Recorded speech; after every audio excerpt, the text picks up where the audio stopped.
ครับถ่ายติดผมนะ แห พี่ งเถ่าแหงตัวเป็นตายอยากคว้าชีวิตเจ้าของญาติพี่น้องจนว่ามีไฟมองย้อนเจ้าของเป็นคนขี่เมาเมาเหล่าย่ำใดเล็กหน่อยหามไปทิ่มไว้ข้างหัว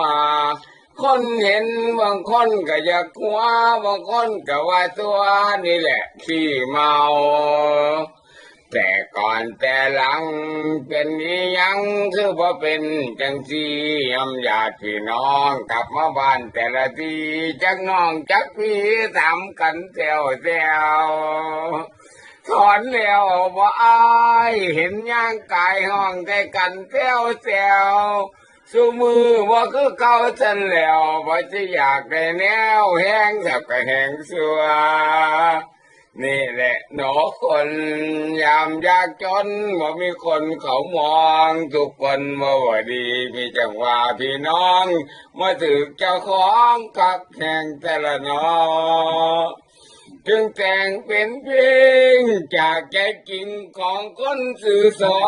ร ร้อง ลุงฟ้าวัดแห่งเท่าแห่งล้อจะได้เป็นอย่างน้อแห่งเท่าก็แห่งสู้ แล้วก็ร้องนี่เสียงสีดีก็เพื่อมี